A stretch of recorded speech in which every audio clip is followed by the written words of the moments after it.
Hello, my dear children. All of you are cordially welcome for the lesson. අපි අද ඉගෙන ගන්න යන්නේ කොහොමද සිම්පල් වාක්‍යයක් හදන්නේ. ඉංග්‍රීසි වාක්‍ය එකපාරට හිතන්න එපා මේ එකපාරට අපිට දවසින් නැහනම් දෙකකින් ඉගෙන ගන්න පුළුවන් කියලා. හැබැයි උත්සාහ කරොත් ඒත් බැරි වෙන්නේ නැහැ. අපේ උත්සාහය තමයි සේටම වඩා වැදගත් වෙන්නේ. මෙතනදී අපි කියන්න ඕන දෙයක් තමයි අපි මේ ඉංග්‍රීසි ඉගෙන ගන්න ගැටලු සහගත ගොඩාක් අය සඳහා වෙනුවෙන්මයි මම මේ පාඨමාලාව සකස් කරලා තියෙන්නේ. මේකෙදි සරලව අපි ටිකින් ටික එක මාතෘකාව පැහැදිලිව ඉගෙන ගන්නකොට ඉංග්‍රීසි ඉගෙන ගන්නවා කියන එක ප්‍රශ්නයක් නෙමෙයි. අපි හිතමුකෝ හැතැම්ම 1000 ගමනක් යන්න තියෙනවා කියලා. එක අම්මෝ 1000ක එක හරි දිගයිනේ දුර ගමනක් මේක නම් කරන්න අපිට නම් බෑ කියලා නෑ. පළවෙනි අඩිය තියලා දෙවෙනි අඩිය තියලා ප්‍රමාණිකව තියාගෙනකොට හැතැම්ම 1000 ගමන උනත් ඉවර කරන්න පුළුවන්. අනික ඉතින් නිරන්තරයෙන් මේක යෙදෙන එක තමයි අනිත් එක තියෙන්නේ. මොකද අපිත් ඉගෙන ගන්නකොට ගොඩාක් ගැටලු සහගත තත්ත්වයක් තමයි. ඉතින් විශාල මහා සාගරයකට පැනනවා වගේ ඉගෙන ගන්නවා කියන එක භාෂාවක් ඉගෙන ගන්නවා කියන ඉංග්‍රීසි ඉගෙන ගන්නවා කියන එක හරිම අමාරු දෙයක්. ඒ කාලේ ඒත් ඉතින් තමුන් අධෛර්යයටපත් වෙන්න එපා. තමුන් නිකමෙක් වෙන්න එපා. පරාජිතෙක් වෙන්න එපා. ඉගෙන ගන්න කොහොම හරි. මොකද ඉංග්‍රීසි කියන විෂය තමන්ට ගොඩාක් ප්‍රයෝජනවත් වෙනවා. ඉංග්‍රීසි ඉගෙන ගත්ත අය අපි දන්නවා ගොඩක් ඉහළ තැන් වලට ගිහින් ඉන්නවා. ඉතින් හැම ඉංග්‍රීසි විතරක් නෙමෙයි හැම විෂයම ඉගෙන ගන්න ඕනේ. ඉගෙන ගන්න එක මහා මේරුවක් කියලා හිතන්න එපා. පියවරෙන් පියවර යනකොට දන්නේම නැහැ වැඩේ ඉවරයි. ජීවිතේ ඉගෙන ගන්න තියෙන කාලය අවුරුදු 10කට වඩා නැහැ. ඒ සුළු කාලෙදී හරියට කැප වෙලා වැඩ කරන්න. වෙන වැඩක් නැති තේරුම් නැති දේවල් වලට යනවට වඩා ඉගෙන ගන්න යෙදෙන එක හොඳයි. හරි දැන් අපි ඉගෙන ගන්නේ සරලව විශේෂයෙන්ම මොකද මේ ඉංග්‍රීසි බැරි තැනකට එන්න බැරි අයට තමයි වෙනුවෙන්ම තමයි මේක හදලා තියෙන්නේ. පුළුවන් අයට නම් ඕන තරම් තියෙනවා. හොඳයි. ඉංග්‍රීසි වාක්‍යයක් කියන්නේ මොකද්ද? ඉංග්‍රීසි වාක්‍යයක තියෙන්නේ ඇත්තටම කර්තෘ කෙනෙක් ඉන්නවා සබ්ජෙක්ට් එකක් කියලා. ඊට පස්සේ ක්‍රියාපදයක් තියෙනවා verb එකක්. ඊට පස්සේ කම්ප්ලිමන්ට්. ඔච්චර තමයි තියෙන්නේ ඕනම වාක්‍යයක. සබ්ජෙක්ට් එක කර්තෘ කෙනෙක් ඕනම කෙනෙක් ඒක ප්‍රොනවුන් එකක් වෙන්න පුළුවන් නවුන් එකක් වෙන්න පුළුවන්. verb එක තියෙනවා verb ක්‍රියාපද විවිධාකාර ක්‍රියාපද තියෙනවා. එවෙන් action verbs තමයි මේ කියන්නේ අපි කවුරුත් දන්න ක්‍රියාපද තමයි මෙතන ගන්නෙ. ඊට පස්සේ තියෙනවා කම්ප්ලිමන්ට් කියලා කියන්නේ වාක්‍ය පූර්ණයේ වාක්‍ය පූර්ණයේ සමාජන ඔබ්ජෙක්ට් කම්ප්ලිමන්ට් එකක් වෙන්න පුළුවන්. එහෙම නැත්නම් ඇඩ්වර්බියල් කම්ප්ලිමන්ට් එකක් වෙන්න පුළුවන්. ටයිම් කම්ප්ලිමන්ට් එකක් වෙන්න පුළුවන්. මේක ආකාරයට තියෙනවා. ඒවා දිග දේවල් මේ දිගට එකපාරට මුලින්ම ඉගෙන ගන්න කෙනෙකුට එපා වෙන්නත් පුළුවන්. ඒ ගැන පස්සේ කතා කරමු. ඊට පස්සේ තියෙන වාක්‍යයක් ගත්තාම මේ සබ්ජෙක්ට් verb complement කියන එක present tense එකේ නම් 6 ආකාරයක් තියෙනවා. ඊගාට තියෙන past tense වාක්‍ය. past tense එකෙත් 6 ආකාරයක් තියෙනවා patterns වශයෙන්. ඊට පස්සේ future tense වලටත් එහෙමයි. ඒ වගේ ඉතින් tense වම ගන්නවා ඉගෙන ගන්න තියෙනවා. ඉතින් සේරම එකට බෑ. එකට ඉවර කරන්න බෑ. අපි පත් පිඟානක් දුන්නාම එකපාරට කටේ දාගන්න නෑනේ. ඒ වගේ තමයි මේකත් ටිකෙන් ටික කරලා ඉවරනකොට ටික දවසක් යනකොට ටික වෙලාවක් යනකොට වැඩේ ඉවර කරන්න පුළුවන්. එහෙනම් හරි අපි මේ ඊගාවට sentences with 6 types of pronouns. Now we are going to learn. ඒකේ තියෙනවා මේ උඩ තියෙනවානේ person singular plural කියලා. ඒ කියන්නේ පුරුෂ ඒක වචන බහුවචන. මේකේ තේරුම මේ තේරම pronouns අපි ඒක වචන pronouns වශයෙන් බෙදෙනවා. plural බහුවචන වශයෙන් බෙදෙනවා. කියන්නේ I, you, he, she, it තේරුම singular pronouns. මෙතන තියෙන්නේ plural we, you, they. ඒකට මේකේ මේවා ඒක වචන වාක්‍ය I learn, you learn. හැබැයි he එක්කලා කොහොමද ඒක? He learns, she learns. plural එක එක්කලා we learn, you learn, they learn. අපි ඉගෙන ගන්නවා, ඔබ ඉගෙන ගන්නවා, ඔබලා ඉගෙන ගන්නවා, they learn. ඔව් ඉගෙන ගනිති. විදිහට ඉදෙනවා මේ වාක්‍ය මේකේ මේ persons වශයෙන් ගන්නකොට first person මේ අතට මේවා තියෙන මේ I we දෙකම first person වලටයි තියෙන්නේ. second person you මේ දෙකම. third person he she it එතකොට plural they. එතකොට verb එක මේක ඇරෙන්න වෙන ඕනම verb දාන්න පුළුවන්. wake up I wake up. එහෙම නැත්නම් I drink, I dress, I arrange, I take, I go. විදිහට දාන්න පුළුවන්. මෙතෙන් දෙන්නේ කම්ප්ලිමන්ට් එක මේ ඉස්සරහට වාක්‍යවලදී අපිට ඒක බලා ගන්න පුළුවන්. right. Let's learn in details what we learned. අපි ඉගෙනගත්තු දේවල් අපි තවදුරටත් වැඩිපුර ඉගෙන ගමු. පියවරෙන් පියවර ටික ටික වැඩි කරමු. මේ උඩ තියෙන verb set එක. wake up අවදි වෙනවා, get up කියන්නත් පුළුවන්, get up කියන එක තව තියෙනවා. learn ඉගෙන ගන්නවා, talk කතා කරනවා, have ගන්නවා, කනවා බනවා පාවිච්චි කරනවා have කියලා. clean පිළිදු කරනවා, play, go, come. right. මේ verbs තමයි දෙන්නේ වාක්‍යවල. දැන් ඉස්සෙල්ලාම තියෙනවා වාක්‍යයක් මේ I go to school කියලා. ඒ අර singular number subject and I ඒක verb එක go මෙතන දාලා තියෙන go මේ ඉස්සෙල්ලා අපි යදී වෙන එකක්. ඉතින් ඒ හැම verb එක ඕන එකක් දාන්න පුළුවන් මේ දෙවෙනි තැනට. හැබැයි subject එක verb එකට මේ to school කියලා කියන්නේ මෙතන adverbial එකක්. I go to school. negative කොහොමද? I do not go to school. මම පාසල් යනවා. මම පාසල් යන්නේ නැහැ. I do not go to school. ඊගාවට කොහොමද මේ එක කෙටියෙන් කියන්න පුළුවන්. ඊගා පැටර්න් එක මොකද්ද? ඊගා සෙන්ටෙන්ස් පැටර්න් එක තමයි කෙටි වාක්‍ය. I don't go to school. I do not go to school කිව්වත් I don't go to school කිව්වත් දෙකම එකයි. මම පාසල් යන්නේ නැහැ. I don't go to school. ඉක්මනින් කියන්නේ එහෙමයි. ඊට පස්සේ අපිට හදන්න තියෙන්නේ තුන්වෙනි වාක්‍ය තුනක් කියලා ඉවර. හතරවෙනි වාක්‍ය එදෙන්නේ මේ question එක. Do I go to school? මම පාසල් යනවද? Do I not go to school? මම පාසල් යන්නේ නැද්ද? නැද්ද යනවද නැද්ද කියලා අහන හැටි හොඳට මතක තියාගන්න. ඊට පස්සේ ඒකම කෙටි කරලා අහන්නේ කොහොමද? කෙටි කරනකොට don't I go to school? Don't I go to school? I go to school, I do not go to school, I don't go to school, do I go to school, do I not go to school, don't I go to school.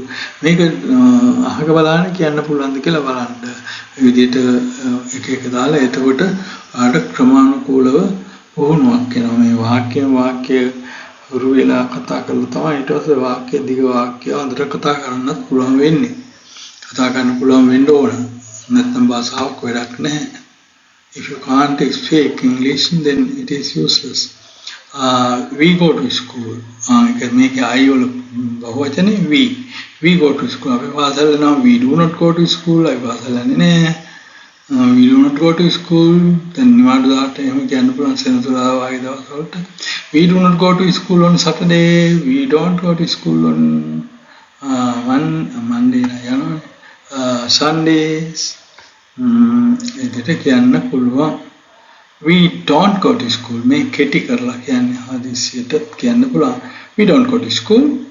අපි පාසල් යන්නේ. We don't go to school today. Sunday එකක් නම් because today is Sunday කියන්න පුළුවන්. It was a question. අපි ඉන්නේ ගාවට question හදන්න එන්නේ. Do you go to school? අපි ඉස්කෝලේ යනවද? දැන් නින්දෙන් නැගිටලා වගේ කියන්න පුළුවන්. Do you go to school today? No, we don't go to school. Do you not go to school? අපි ඉස්කෝලේ යන්නේ නැද්ද එතකොට? Do you not go to school today? දැන් සේනෙච්ච නැති කෙනෙකුට එහෙම අහන්න පුළුවන්. Do you not go to school? Da අනික එක්කෙනා කල්පනා කරලා කියන්න පුළුවන්. No, we don't go to school. Don't we go to school කියන්න පුළුවන්. Don't we go to school? Right. Okay. Then next one. Then third person. Wash, throw, drink, allow, catch, all, stop, start. ඒවා තමයි ඒකේ තියෙන verbs ටික.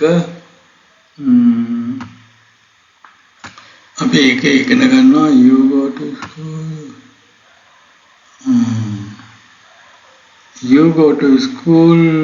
You do not go to school. You don't go to school. ඒ තුනම ඉගෙන ගත්තා අපි. ඔබ ඒකේ බහුවචනෙත් youමයි. ඊගාට question form එක අපි ඉගෙන ගන්නවා. මේ එකම දේ එකම විදිය කියන්න තියෙන්නේ. Do you go to school? Question form එක. Negative form එක. Do you not go to school? ඊට පස්සේ අහනවා don't you go to school? ඔය ඉස්කෝලේ යන්නේ නැද්ද? ඒක අසර වෙලා එහෙම අහන්න පුළුවන්. ඊට පස්සේ ඒකේ බහුවචනෙත් ඉතින් ඒකම තමයි. හිතන්නේ බලමු ඒක හරිද කියලා. Let's see. You go to school. මෙතනත් you go to school මෙතනත් you go to. ඒ කියන්නේ මේක දෙකම එකම රූපේ තියෙනවා. මෙතන අපි ඉතින් තේරුම් ගන්න ඕනේ මේක බහුවචනයි කියලා. එහෙනම් බහුවචනයකුත් තියෙනවා කියලා දැනගන්න ඕනේ. දෙකට පාවිච්චි කරන්නේ you. You go to school, you do not go to school. දෙකම වාක්‍ය දෙකම එකයි. ඊට පස්සේ එන අනිකත් ඒ වගේම වෙන්න ඕනේ. You don't go to school. ඉතින් අපි මේ ව්‍යාකරණ පාඩම ඉගෙන ගන්න ඕනේ නේද? මේ විදිහක් දාලා ඉගෙන ගත්තේ. You don't go to school. Question form එක ඊගාවට අපි දන්නවා මේ order එකක් තියෙනවානේ. මේ order එකම තමයි මෙතනක් තියෙන්නේ. මොකද්ද ඊගා වාක්‍යය නම් ඔයාලට මේක කිව්වේ නැතත් දැන් පුළුවන් වෙන්න ඕනේ. එහෙනම් do වලින් පටන් ගන්න ඕනේ මේ වාක්‍යය. පුළුවන්ද කියලා බලමු. හරිද කියලා? හරි. Do you go to school? ඉස්කෝලේ යනවද? Do you not go to school? ඊගාවට don't you go to school එහෙනම් ඊගාව එක. Don't you go to school? Don't you go to school? හරි. දැන් ඔයාලා ඒක සේනෝ දන්නවා. අවුලක් නැහැ. We are now in the last part of the lesson. Present tense. We must remember. There are some verbs here. Cut, mend, break, touch, tell, repair, charge, pay, buy, bring. පුළුවන්තරම් වචන දාන්න එක තමයි වැදගත් වෙන්නේ. මෙතන තියෙන තේරුම ක්‍රියාපද වර්ගයක්. මේ ක්‍රියාපද හොඳට පාඩම් කරගන්න. මේ එතකොට present tense, past tense, future tense ඔය තේරුම හොයලා බලලා නිතර ඒක යෙදෙනකොට ඔයාලට ඉංග්‍රීසි පුළුවන් වෙනවා. ඒක අවුලක් නැහැ.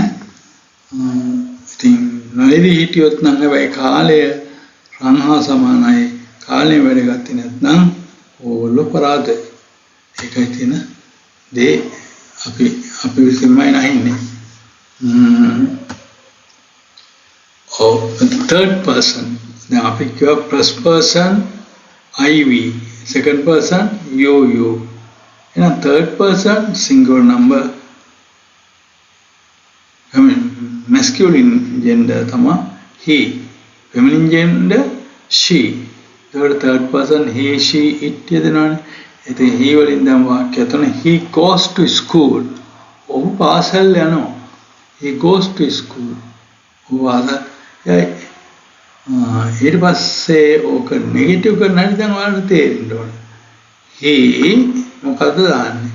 doesn't. don't එහෙම නෙමෙයි. අර ඉස්සෙල්ලා අපි ඒවා නෙගටිව් කරනකොට don't දැම්මේ. මෙතනදී he does not. he does not go to school. ඒක කෙටි වුණාම මොකද වෙන්නේ? he doesn't go to school. he doesn't go to school. ඕක පාසල් යන්නේ ඒ දෙකේම තේරුම එකයි. He does not go to school. He doesn't go to school. It was a question. වලදී මොකද වෙන්නේ? මොකද්ද ඉස්සරහට පනින්නේ? කවුද එන්නේ?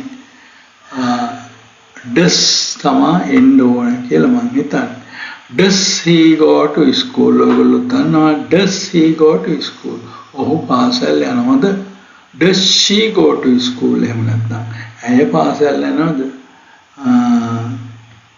It was a negative question එක. Does he not go to school? Does he not go to school? Does ඒක කෙටි කරන්නේ කොහොමද? Doesn't he go to school? Doesn't he go to school? Right, good. ඊගාවට plural එකේ මොකද්ද? He, she, it කියන එක වැසේරකින් plural එක තමයි they. Third person plural. They go to school. එතන they goes කියලා දාන්නේ plural මතක තියාගන්න ඒක විශේෂයි. They go to school. ඔය නෙගටිව් වෙනවා නම් කොහොමද? අපි ඉස්සෙල්ලා කොහොමද කළේ? දැන් පොඩ්ඩක් මතක් කරලා බලන්න ඒ වාක්‍යවල විදිහටම තමයි මෙතනත් නෙගටිව් වෙන්නේ බලමු නෙගටිව් කරලා තියෙන විදිය. මෙතන they go to school තියෙනවා. Do not දාපුවාම නම් හරි මේකට. දැන් බලමු කොහොමද දාලා තියන්නේ කියලා. They do not go to school. අර go to school අතරට they වලටයි go වලට අතර do not දාලා තියෙනවා. එච්චරයි අමුතුවෙන් තියෙන්නේ. ඒ විදිහට වලටත් මේ verb එක මේක verb එකනේ. මේ වගේ වෙන වෙන verb දාන්න පුළුවන්. cut දාන්න පුළුවන්, mend දාන්න පුළුවන්, break දාන්න පුළුවන්, touch දාන්න පුළුවන් ඕනේ. ඒ අතරට මේ do not දානවා. එච්චරයි. ඉතින් do not අනන්ත වාරයක් වැඩිපුර දාන්න වෙනවා විදිහට. මොකද ඒක හැමතැනම යෙදෙන එකනේ. ඒකයි පාඩම් කරගන්න ඕනේ. They don't මේ do not කියන එක තවත් කෙටිලා don't කොහොම. මේ දෙකම තේරුම් එකයි. They do not go to school. They don't go to school. ඊගාවට තියෙන questions. Questions වලදී මොකද වෙන්නේ? අර do කියන එක තමයි මේක helping verb එක. ඒක මුලට ඒట్లా question එක හැදෙනවා. Do they go to school? ඒගොල්ලෝ පාසල් යනවද? Do they go to school? Do they not go to school? ඒගොල්ලෝ පාසල් යන්නේ නැද්ද? Do they not go to school? It was say don't they go to school? කෙටි කරලා ඉක්මනින් කියනවා. Don't they go to school? විදිහට වාක්‍ය ඉවරයි පාඩමත් එතනින් ඉවරයි. Thank you very much for your participation. And next what we have to do is to practice this as much as possible. Consistency is the key to success.